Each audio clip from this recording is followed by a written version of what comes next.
Cuando el toro de los cielos embistió a Gilgamesh, Enkidu intervino y agarró al monstruo por sus dos taladros.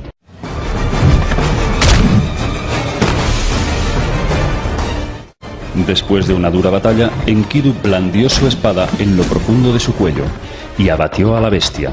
Luego arrancaron su corazón y lo alzaron hacia el cielo en honor al dios Shamash, quien les había ayudado desde su nave espacial. La diosa Ishtar, indignada, gritó: ¡Desgracia a Gilgamesh!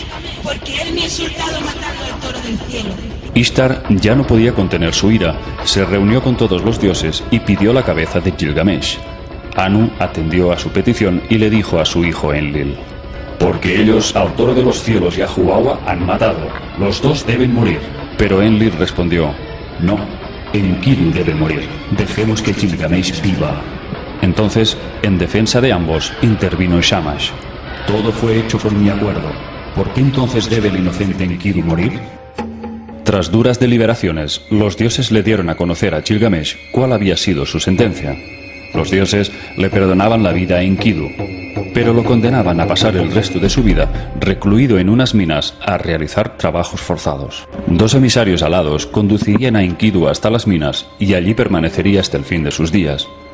Pero poco antes de ser sentenciado a tan cruel destino, Enkidu empezó a debilitarse, fruto al parecer de un veneno que debió inocularle la malvada Ishtar. Entonces, sabiendo Gilgamesh que las minas hacia donde llevarían a Enkidu estaban muy cerca de las tierras de Dilmun, en la península del Sinaí, se le ocurrió urdir un plan. Con la ayuda del dios Shamash, pensó en escapar junto a Enkidu hacia Dilmun, que era precisamente hacia donde habían sido llevados los humanos elegidos para otorgarles la eterna juventud. Era el lugar en donde fue llevado al héroe del diluvio, Ziusudra. Pero debían darse prisa, pues Enkidu estaba gravemente enfermo y cada vez mermaban más sus fuerzas. Gilgamesh suplicó a Shamash: a la tierra quiero entrar, sé tú mi aliado, en los lugares donde los Shem han sido elevados. Deja que prepare mi Shem. El dios Shamash le advirtió que antes de llegar a Dilmun había 7 montañas con desfiladeros custodiados por máquinas poderosas que liberaban un fuego abrasador. Finalmente Shamash accedió a sus súplicas. Las lágrimas de Gilgamesh él aceptó como una ofrenda. Como alguien compasivo, él le muestra piedad. Con el beneplácito del dios Shamash, Gilgamesh trazó una ruta hacia Dilmun, pero en vez de acortar el viaje por tierra, lo hizo por vía marítima. Hizo construir un Magan, que significa navío egipcio, y se llevó a 50 hombres como remeros del barco.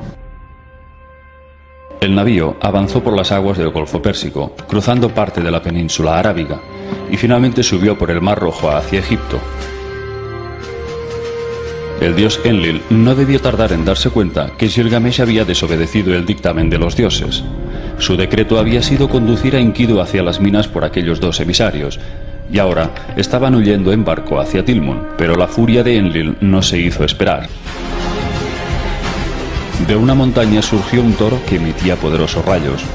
Toda la embarcación se asustó menos Gilgamesh, que con actitud desafiante hizo aproximar su barco hacia la costa gritando: combatiré al vigilante, ya sea un hombre o un dios. Una fuerza invisible azotó con fuerza la embarcación hasta hundirla. Solo Gilgamesh y Enkidu lograron nadar hacia la costa. Entonces vieron cómo se hundía el barco con toda la tripulación a bordo. Según los textos, estaban todos muertos, pero permanecían en sus puestos como si siguieran en vida.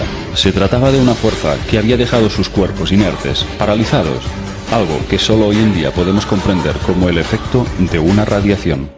Una vez en la orilla, Enkidu empezó a agonizar. Gilgamesh le dio ánimos para que luchara. Mi pequeño y débil amigo, a la tierra te llevaré. Pero tras esas palabras, su inseparable compañero soltó el último aliento.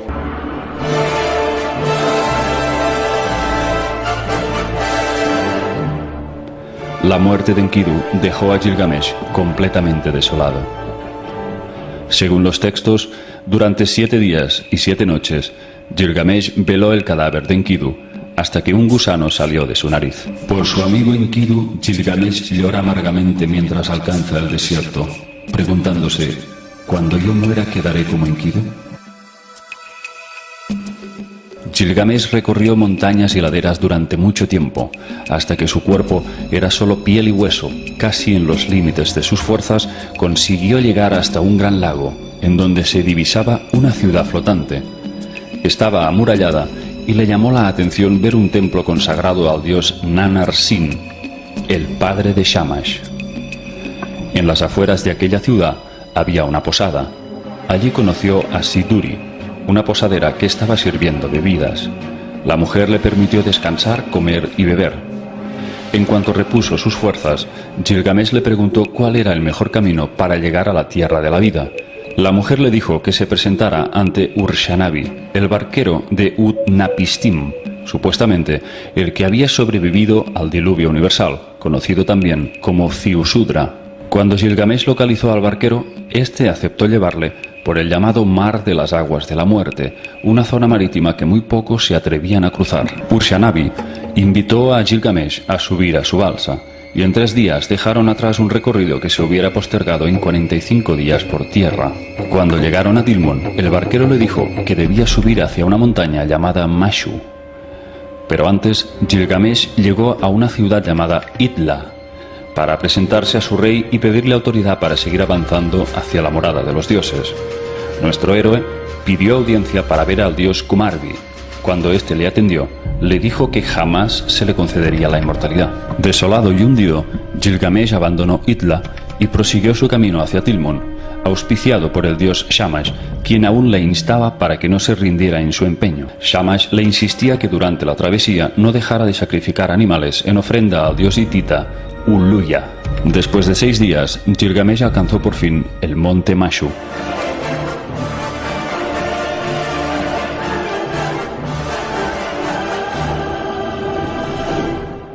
El lugar de los Shem. Shem se podría traducir como carruaje de los dioses. Es un término acadio, un derivado de Shamash, dios del sol.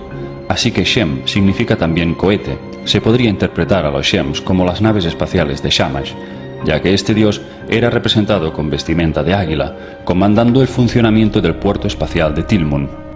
Los textos dicen que Gilgamesh llegó a Tilmun y observó cómo los Shems partían y llegaban. Su objetivo era penetrar en la entrada interior de la montaña.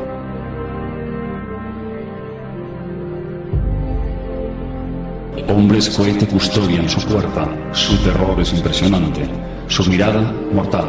Sus focos pavorosos barren las montañas. Ellos custodian a Shamash, mientras él asciende y desciende. En este dibujo podemos apreciar a varios seres sujetando unos dispositivos circulares apoyados sobre un poste. Emiten rayos, los llamados focos pavorosos. Gilgamesh cruzó sin miedo ante aquellos dispositivos, pero cuando fue alcanzado por su terrible resplandor, se tuvo que cubrir el rostro.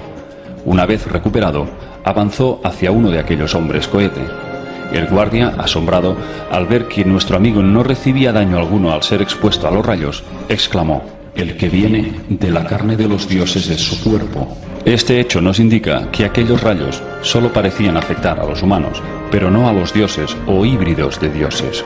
Nuestro héroe pidió a los guardias que le dejaran pasar, pero estos se negaron argumentando que ningún mortal tendría acceso a ese lugar sagrado.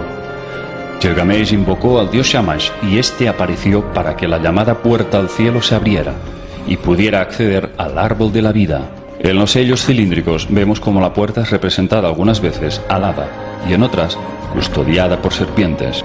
Acompañado por Shamash, Gilgamesh cruzó la puerta hacia las estancias de los dioses. Lo que allí descubrió le dejó completamente deslumbrado. En los textos se describe una especie de jardín del Edén, de una belleza exquisita, un paraíso artificial envuelto de piedras preciosas y lapislázuli. En medio de aquel jardín se encontró por fin cara a cara con Utnapishtim, el héroe del diluvio, Ziusudra. Gilgamesh quedó asombrado al ver que compartía con él una gran semejanza física. Consciente de que era un descendiente de su mismo linaje, Utnapishtim le contó todo el relato del diluvio universal y cómo después de que el arca tomara tierra en el monte Ararat, el dios Enlil le había bendecido y concedido la vida eterna. Pero le dijo que él no podía convocar una asamblea para que los dioses decretaran la inmortalidad de Gilgamesh. No podía hacer nada para él y le pidió que se marchara de regreso a su reino de Uruk. Gilgamesh se desmoronó y se desmayó. Durante 6 días permaneció semi-inconsciente debido a la profunda decepción.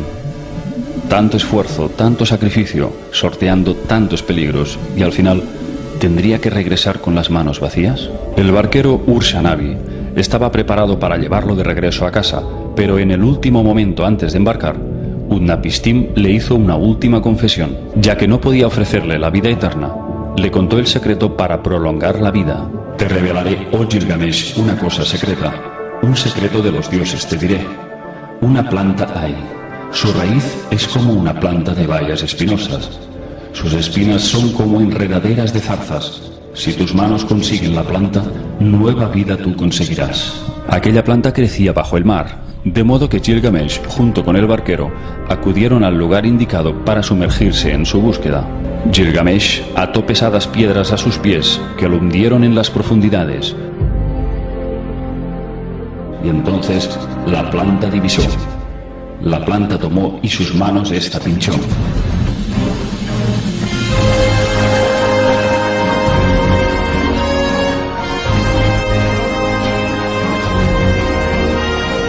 Cuando Gilgamesh regresó triunfante y pletórico hacia la embarcación, le dijo al barquero: Ur-Shanabi, de todas las plantas, esta es única. Con ella el hombre todo su vigor puede recuperar. La tomaré para amurallar Uruk. Allí la planta para cortar y comer estará. De esta planta comeré, y mi condición de joven recuperaré. Cuando ya se ponía el sol, Gilgamesh se sintió tentado para bañarse en un manantial de frescas aguas. Entonces ocurrió algo inesperado. Mientras Gilgamesh se hallaba ausente, una serpiente olió el perfume de la planta y se la llevó.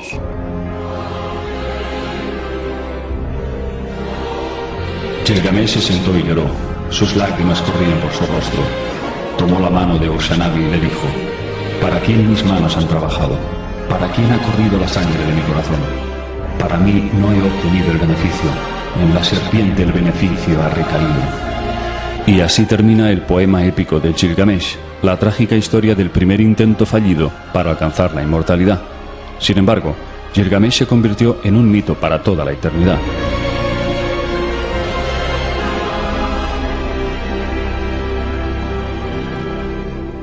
Los arqueólogos descifraron esta historia a través de 280 tablillas, repartidas entre Estambul, Londres, Berlín y Filadelfia, pero faltaba encontrar las tablillas que contaban el capítulo final de la historia de este rey.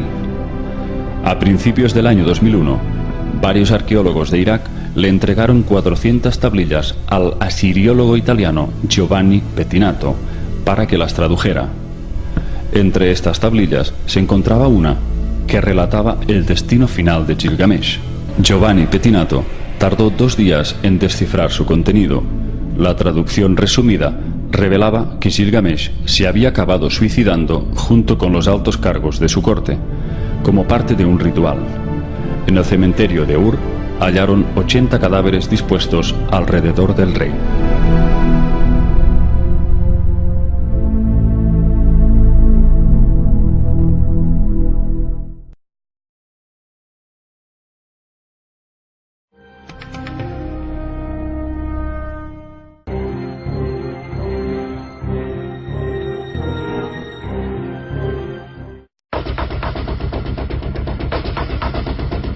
Cuando el toro de los cielos embistió a Gilgamesh, Enkidu intervino y agarró al monstruo por sus 2 taladros.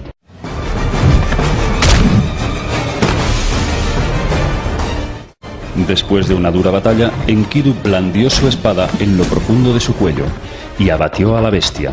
Luego arrancaron su corazón y lo alzaron hacia el cielo en honor al dios Shamash, quien les había ayudado desde su nave espacial. La diosa Ishtar, indignada, gritó: ¡Desgracia, Gilgamesh! Porque él mismo... minas a realizar trabajos forzados. 2 emisarios alados conducirían a Enkidu hasta las minas y allí permanecería hasta el fin de sus días. Pero poco antes de ser sentenciado a tan cruel destino, Enkidu empezó a debilitarse, fruto al parecer de un veneno que debió inocularle la malvada Ishtar. Entonces, sabiendo Gilgamesh que las minas hacia donde llevarían a Enkidu estaban muy cerca de las tierras de Tilmun, en la península del Sinaí, se le ocurrió urdir un plan. Con la ayuda del dios Shamash, pensó en escapar junto a Enkidu hacia Tilmun, que era precisamente hacia donde habían sido llevados los humanos elegidos para otorgarles la eterna juventud. Era el lugar en donde fue llevado al héroe del diluvio, Ziusudra. Pero debían darse prisa, pues Enkidu estaba gravemente enfermo y cada vez mermaban más sus fuerzas. Gilgamesh suplicó a Shamash: A la tierra quiero entrar, sé tú mi aliado, en los lugares donde los Shem han sido elevados. Deja que prepare mi Shem.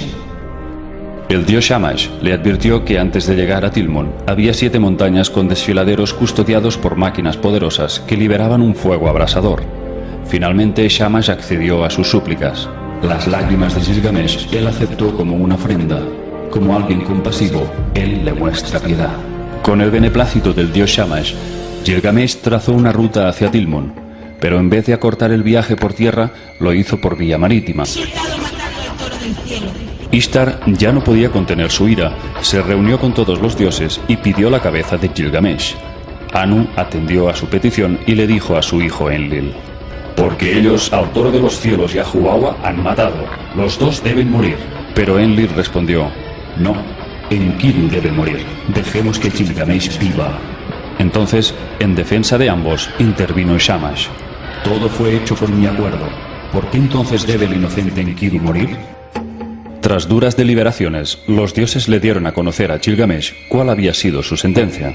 Los dioses le perdonaban la vida a Enkidu, pero lo condenaban a pasar el resto de su vida recluido en una... Hizo construir un Magan, que significa navío egipcio, y se llevó a 50 hombres como remeros del barco. El navío avanzó por las aguas del Golfo Pérsico, cruzando parte de la península arábiga, y finalmente subió por el Mar Rojo hacia Egipto. El dios Enlil no debió tardar en darse cuenta que Gilgamesh había desobedecido el dictamen de los dioses. Su decreto había sido conducir a Enkidu hacia las minas por aquellos 2 emisarios, y ahora estaban huyendo en barco hacia Tilmon, pero la furia de Enlil no se hizo esperar. De una montaña surgió un toro que emitía poderosos rayos. Toda la embarcación se asustó menos Gilgamesh.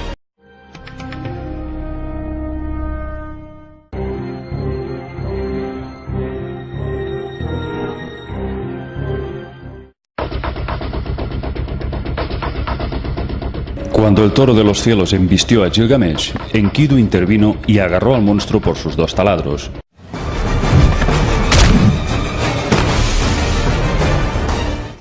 Después de una dura batalla, Enkidu blandió su espada en lo profundo de su cuello y abatió a la bestia.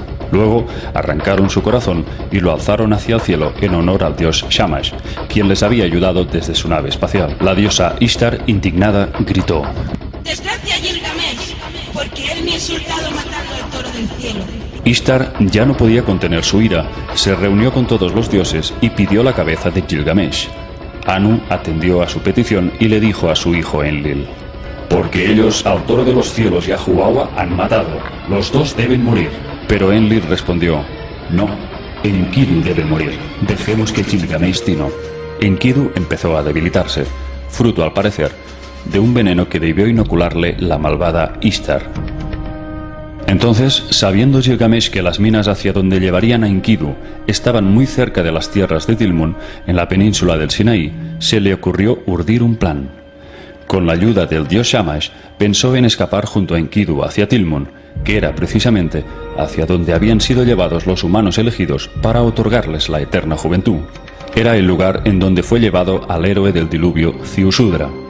Pero debían darse prisa, pues Enkidu estaba gravemente enfermo y cada vez mermaban más sus fuerzas. Gilgamesh suplicó a Shamash: A la tierra quiero entrar, sé tú mi aliado, en los lugares donde los Shem han sido elevados. Deja que prepare mi Shem. El dios Shamash le advirtió que antes de llegar a Tilmon había 7 montañas con desfiladeros custodiados por máquinas poderosas que liberaban un fuego abrasador. Finalmente Shamash accedió a sus súplicas. Las lágrimas de Gilgamesh él aceptó como una ofrenda, como alguien viva. Entonces, en defensa de ambos, intervino Shamash. Todo fue hecho con mi acuerdo. ¿Por qué entonces debe el inocente Enkidu morir? Tras duras deliberaciones, los dioses le dieron a conocer a Gilgamesh cuál había sido su sentencia. Los dioses le perdonaban la vida a Enkidu, pero lo condenaban a pasar el resto de su vida recluido en unas minas a realizar trabajos forzados. 2 emisarios alados conducirían a Enkidu hasta las minas y allí permanecería hasta el fin de sus días. Pero poco antes de ser sentenciado a tan cruel